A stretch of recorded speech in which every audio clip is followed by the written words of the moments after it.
이제 제가 안 해본 거 딱 하나가 이제 코인이더라고요.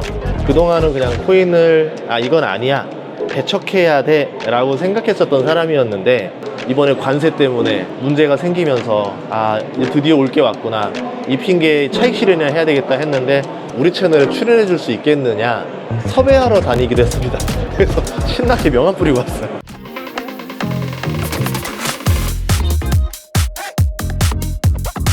네, 저는 전인구라고 하고요. 경제에 대해서 모든 거를 해보자는 주의였어요. 그래서 원래는 제가 한번 투자해보고 경험했던 것들을, 괜찮은 것들을 알려드리자. 그러니까 패스트 팔로우죠. 빨리 해보고 알려드리고, 빨리 해보고 알려드리는 일을 했었었는데, 그래서 정말 다양한 투자를 다 해봤습니다. 쉐어하우스도 초창기 때 해봤던 사람이고요. 학원도 해보고, 경매도 해보고, 주식도 해보고, 부동산도 해보고, 임대업도 해보고, 세입자가 한때 29명까지 있었어요. 그러니까 다 해본 다음에 이제 이거를 알려드리려고 하고, 재무 설계도 해가지고 사람들 재테크하는 방법, 연금 설계하는 방법 이런 것도 다 알려드렸었다가, 이제 제가 안 해본 거 딱 하나가 이제 코인이더라고요. 근데 그동안은 그냥 코인을 이건 아니야, 배척해야 돼 라고 생각했었던 사람이었는데, 돌아가는 상황을 봤을 때 이 코인이라는 게 어떤 실물 자산 또는 실생활에 연동되는 무언가와 딱 연결되는 그 순간부터는 여기가 엄청난 가능성이 나오겠구나 라는 게 이제 느껴지고, 그 시기가 얼마 안 남은 게 느껴졌었어요. 그러다 이제 웹3라는 것들이 이제 등장하면서 이 웹3 기술이랑 실물 자산이 만나면 바뀔 수 있겠구나. 그래서 이 웹3를 좀 공부해보고 이 생태계를 먼저 공부해봐야 되겠다 해서, 그래서 여기 홍콩에 오게 됐습니다. 네, 금융시장 전반적으로 어떻게 보셨는지 코인 시장과 관련해서 함께 좀 말씀해 주시면 감사하겠습니다. 우선은 코인 시장이 제일 늦게 무너졌죠. 네. 아마 이상하다 느꼈을 거예요. 보통은 코인이 먼저 무너지던가 동시에 무너져야 되는데, 코인이 늦게 무너졌다는 건 뭐냐면 주식시장에만 좀 독특한 게 하나 있었어요. ETF가 문제였었어요. 제가 보는 관점에서 뭐냐면, 코로나 이후에 글로벌 자금이 미국 ETF로 들어간 돈이 5,500조 원이었어요. 근 5년 동안. 그 5년 동안 5,500조 원이 들어갔는데 어디로 들어갔냐면 채권으로 들어가지 않았겠죠. 채권은 좀 들어갔겠지만 주식으로 많이 들어갔습니다. 근데 그 주식 중에서도 S&P 500에서 비중 40%가 시총 1위부터 10위고, 1위부터 10위는 대부분 빅테크 회사들이에요. 근데 이 빅테크 회사들이 23년, 24년 혁명이 나면서 이 때문에 쏠림 현상이 벌어졌죠. 한마디로 그 수많은 전 세계의 돈들이 강달러 현상과 맞물려서 미국으로 들어와서 돈이 쏠려 있었고, 빅테크 주식을 샀다. 그런데 유동성도 어떻게 되냐면, 코로나 이후에 50%인가요? 유동성이 엄청나게 늘어났습니다. M2를 보시면 늘어난 유동성과 빅테크로 쏠린 돈들이 모여있는 상태였던 거죠. 이 상태에서 뭔가 하나만 핑계만 터지면 주저앉을 준비를 하고 있었다.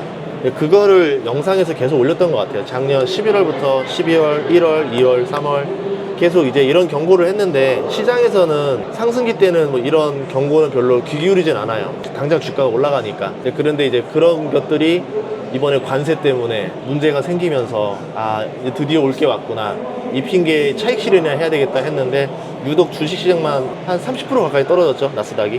그렇게 된 이유는 ETF가 자동으로 매도가 나오면서 계속 오토셀링이 나오는 거죠. 그러면서 주가를 계속 더 밀어내는. 근데 그동안 ETF가 샀던 것들이 빅테크였기 때문에 빅테크가 지수보다 더 많이 빠집니다. 3일 연속으로 나스닥이 5에서 6% 3일 3거래일 연속으로 빠졌는데, 다 빅테크들은 7%, 8%, 9%씩 빠져요. 그러니까 그 이유는 ETF였다. 그러면 지금 빠진 것들은 이라던가 이 빅테크에 쏠린 것들이 던져지는 현상이라고 보고 있고, 코인은 그거와는 좀 연관이 좀 덜했던 거죠. 그러면서 코인이 이번 주말에 뒤늦게 빠진 거죠.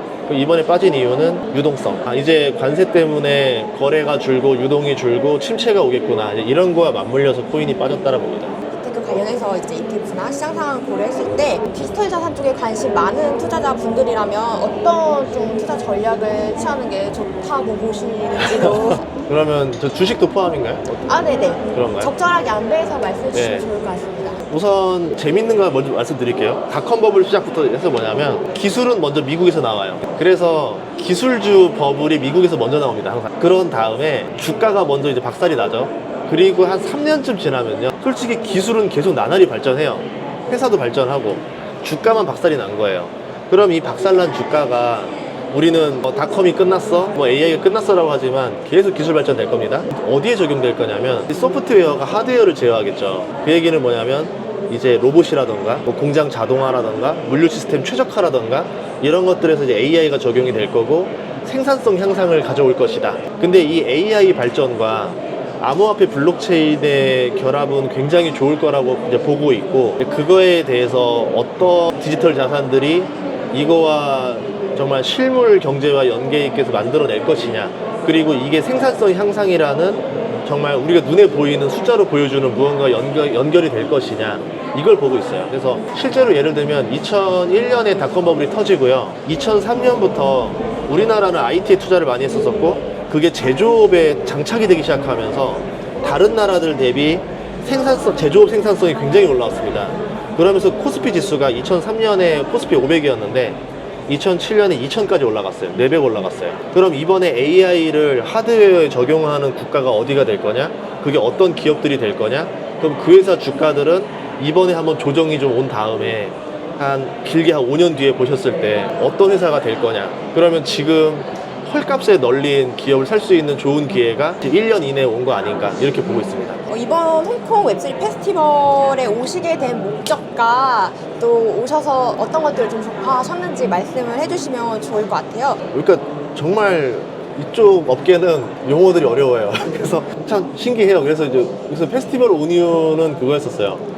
제가 2년 전에 버크셔 해서웨이 주주총회를 왔었는데, 미국의 월가부터 시작해서 이제 그 투자자들이 다 오더라고요. 여기서 벌어지는 네트워크를 좀 만나고 싶었어요. 그리고 여기서는 자유롭게 자신의 코인들에 대해서 생태계를 다 설명을 해주잖아요. 들어볼 수도 있었고, 또 하나는 뭐냐면 좀 여기서 유명한 좀 코파운더들을 만나서 우리 채널에 출연해 줄 수 있겠느냐 섭외하러 다니기도 했습니다.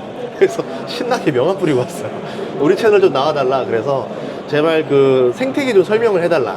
그럼 그 생태계가 어떻게 적용될 건지, 이게 우리나라 사람들이 이걸 알아야, 그동안 우리나라 사람들은 지금 코인을 오로지 돈으로만 보고 샀다 팔았다의 개념, 트레이딩으로만 보고 있는데, 그게 아니라 이 생태계를 이해해서 홀더가 되고 싶다. 그러니까 이 정말 주주의 개념으로 같이 사업을 하는 사람이 되는 거로 바꿔주고 싶다. 그렇게 됐을 때 코인이 정말 실물 자산이 연결되면서 실생활에 뭔가 연동이 되는 모습을 봤을 때 그런 게 벌어지지 않겠느냐. 좀 큰 꿈을 가지고 왔어요. 인상 깊은 프로젝트나 아니면 뭐 관계자분들을 만나셨는지도 궁금한데요. 그래서 많이 물어보고 다녔는데, 재밌는 거는 그 생태계나 기능들이 많이 겹치는 그 코인들이 많더라고요. 마치 아이돌 느낌이었어요. 그러니까 다 아이돌 오디션 후보생들인데 노래 다 잘하고 노래 다 비슷비슷하게 잘하는데, 이 중에 누가 이제 인기 있는 아이돌이 되는지는 정말 모르겠더라고요. 저는 이 친구가 잘하는 것 같은데 이게 잘 되니까. 그래서 이제 어떤 게 될지 모르겠지만 재밌었던 것 중에 하나는 거기 텔레그램이랑 하겠다, 그런 네트워크. 그럼 계속 그걸 물어봤어요. 당신 회사는 어떤 회사인데 어떻게 텔레그램이랑 이런 그 생태계를 구성할 수 있느냐. 이제 뭐 러시아 얘기 좀 하면서 이렇게 해주더라고요. 그래서 아마 이런 것들이 조금 더 버프를 받을 수 있는 코인들이 되지 않을까, 뭐 이제 이런 개념으로 계속 알아보고 다녔었습니다. 홍콩 대학도 다녀오신다고. 오늘 점심에 다녀왔어요. 하셨는데요. 홍콩 대학은 어떤 목적으로 방문하셨는지 좀 얘기해 주실 수 있으실까요? 외국에 오면요, 재밌는 게, 제가 잘 모르시지만 제 유튜브 초창기에는 여행 뉴스보다 같이 했었어요. 해외여행 뉴스보다 같이 했었는데, 그 나라 현지마다 하는 공통적인 속담이 뭐냐면, 이 나라는 되는 것도 없고 안 되는 것도 없다. 그래서 이 홍콩에 친한 교수님이 계셔서, 한국인이에요. 이제 물어봤죠. 홍콩이라는 금융의 생태계가 어떤 건지, 그리고 아까 오전에 재무장관님 출연하시고 세미나 하셨는데 들어보면서 왜 홍콩은 지금 블록체인 쪽으로 이렇게 많이 되게 앞서 나가려고 노력을 하고 있는 건지, 이런 것도 물어보고, 또 그분이 또 이쪽에 금융권에 인맥이 많은 분이라 자기도 여기 홍콩 금융권에 계셨던 분이고, 그래서 지금 홍콩의 헤지펀드들은 어디에 투자하려고 하고 어떤 사업들을 하고 있는데, 한국에서 너는 뭘 도와줄 수 있니? 뭐 이제 이런 일들, 뭐 좀 약간 비즈니스 대화도 좀 하고 왔어요. 아무래도 홍콩이라는 지역 자체가 금융의 허브라는 인식이 강한 곳인데, 이번 홍콩 방문에서 좀 금융 관계자분들 만났었다고 하는데, 또 다른 금융 관계자분이나 아니면 아까 그 당국자분들 만났을 때 나누셨던 뭐 이야기나 뭐 더 전해주실 이야기들이 있을까요? 좀 인상적인 이야기 하나 했었는데, 아까 그 재무장관님이었나요? 그분이 했던 얘기 중에서 스테이블 코인 얘기를 많이 하더라고요. 그래서 좀 몇 가지 아이디어들이 대한민국에 좀 필요하겠다 싶었어요. 그래서 저도 어떻게 뭐 우연하게 우리나라 경제 정책을 제가 짜서 드렸는데, 그 중에서 제가 이제 친코인 정책을 드렸어요. 우리나라 규제 너무 많고 너무 불편하게 한다. 근데 다른 나라들이 그 사이에 시장 다 잡아먹어서 한국이 큰 소비 시장인데 생산은 못하고 소비만 해주는 시장으로 전락할까봐 두렵다. 그래서 한국에서도 정말 글로벌 코인을 만드는 생태계가 나와줘야지 나중에 한 몇 년 지났을 때 우리나라가 생산과 소비가 다 되는 코인 시장을 가질 수 있을 것이다. 근데 스테이블 코인은 국가도 손해를 보지 않고 투자자들도 매력 있는 시장이 될 것 같다.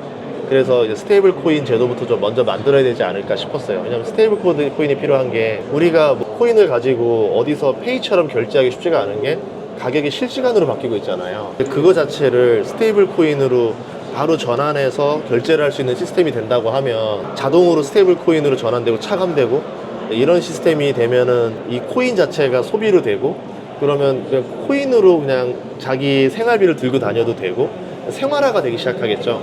그런 형태로 좀 실생활에 다가갈 수 있지 않을까?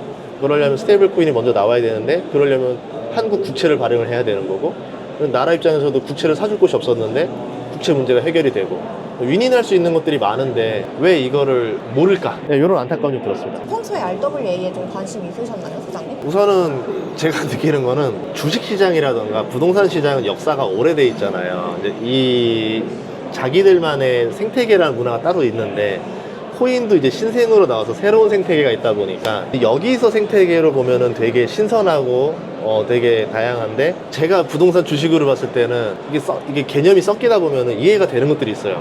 아 이거 되지, 이게 될 것 같은데 언제 될까? 이런 것들. 아까 말한 RWA라던가 스테이블 코인 같은 게 제가 느끼기에는 몇 년 안에 금방 굉장히 빠르게 다가올 것 같았어요. 그래서 준비하러 온 것도 있었고 이게 지금 웹3 기반으로 가서 가는 것들, 그리고 이제 아까 말한 실물자산 연동하는 것들, 그럼 이제 이거를 사용하고 소비처럼 활용해 주는 것들, 이제 인프라가 구축되는 단계인데 인프라가 거의 다 끝나가는 것 같거든요. 제가 느꼈을 때. 근데 그때부터 엄청나게 폭발적으로 늘어나지 않을까? 이렇게 보고 있어요. 아무래도 이런 금융투자 쪽에 해박한 소장님께서 RWA나 스테이블 코인에서 그러니까 실현 가능성을 좀 보셨다고 하니까 저 좀 흥미롭네요. 그러면 이제 이번에 홍콩에 오셔서 디지털 자산 생태계도 직접 경험해 보신 건데 한국과 비교했을 때 좀 어떤 차이점 또는 뭐 공통점이 있으셨는지도 궁금합니다. 국내와 홍콩의 공통점은 규제가 빡세다는 거였어요. 그러니까 규제가 뭐 한량하진 않아요. 홍콩도 제가 느꼈을 때. 맞습니다. 예. 근데 홍콩이 규제를 빡세게 하는 이유와 한국이 규제를 빡세게 하는 이유가 완전히 달라요. 한국은 몰라요. 몰라서 솔직하게 말하면 한국에서 그냥 코인 얘기하면은 카지노 취급받아요. 투기 뭐 하려고 그래서 항상 말하는 거냐면 홍콩도 그렇고 한국도 그렇고 투자자 보호를 어떻게 할 거야가 이제 주된 관심사인데 한국은 애초에 하지 마. 안 하면 투자자 규제가 되는 거야. 투자자 보호가 되는 거야. 이런 개념이었고 홍콩은 바뀌었어요. 최근에 제가 느낀 건 바뀌었어요. 이 룰대로 요 가이드로 한번 따라와봐. 굉장히 빡센 가이드인데 요 안으로 들어오면은 너희들 인정해 줄게. 양지를 올려줄게. 그러니까 양지를 올리기 위해서 규제가 빡세진 거예요. 그러면 홍콩은 대체 왜 규제를 이거 빡세게 하고 왜 양지를 올리느냐가 솔직히 좀 무서웠어요. 근데 오늘 제가 세미나 좀 듣고 나서 느꼈던 거는 진짜 얘네들 무서운 나라다. 이렇게 해가지고 양지를 다 올려서 생태계를 이 나라가 잡으려고 하는 거예요. 홍콩이라는 개념이 원래 관세도 없고 뭐도 없고 하면서 글로벌 은행들과 이런 자금들이 홍콩으로 들어오게 만든 다음에 플랫폼이 돼서 그 다음에 돈을 벌어보자 이런 시스템이었잖아요. 근데 홍콩이라는 나라가 이제 무역이나 이런 기업들이 많이 빠져나가고 기존의 그 레거시 금융들도 많이 빠져나가는 상태였는데 그거를 채워 넣기 위해서 새로운 생태계 자본들이 필요하다. 그래서 여기를 이제 양성화 시키겠다. 그래서 이제 어떻게 보면 대중화를 만들려면 투자자 보호 시스템을 구축해야 되니까 그래서 지금 빡세게 한다라고 본 거죠. 그리고 한국 입장에서 한국도 상당히 이 규제가 강한 곳이니까 홍콩의 모델을 조금만 따라가면 한국 제가 느끼는 거는 그 유명한 코인 하시는 코파운더들도 다 하는 얘기들이 뭐냐면 한국 시장을 굉장히 크게 보고 있더라고요. 근데 사주는 사람으로만 보고 있는 거잖아요. 근데 우리가 이렇게 사주는 큰 손이면 생태계를 구축해서 플랫폼을 만들어서 이 친구들이 들어오기도 할 수 있을 거 아니에요. 근데 그런 생각은 없고 규제가 막아버려서 소비자들이 엉뚱하게 해외 거래소 가서 돈을 쓰게 만들어주는 이 구조가 너무 안타까웠어요. 그래서 좀 우리나라 거래소도 많이 양성화 시켰으면 좋겠다. 그래서 더 투자자 보호 확실하게 해주고 홍콩처럼 확실하게 키워서 우리나라 다음 먹거리가 저는 블록체인이 됐으면 좋겠다라고 생각해서 왔습니다. 그래서 정책 좀 짜러 온 거예요, 솔직히 말하면. 네. 그러면 이제 한국도 가상자산 이용자 보호법을 작년 여름에 시행을 해서 지금 이제 2단계 입법도, 그러니까 억거법도 추진하고 있는데 이번에 이제 홍콩 규제 뭐 이런 세션도 듣고 만나보시면서 여러분들도 느꼈을 때 어떤 점들을 좀 한국에 차용을 해서 좀 참고를 할 만한 것들이 있었는지 구체적으로 말씀해 주시면 좋을 것 같습니다. 지금 다 종합적으로 지금 뭐 오늘 이제 저도 배운 상태라서 이제 한국으로 돌아가서 좀 정리를 좀 해야 될 것 같긴 한데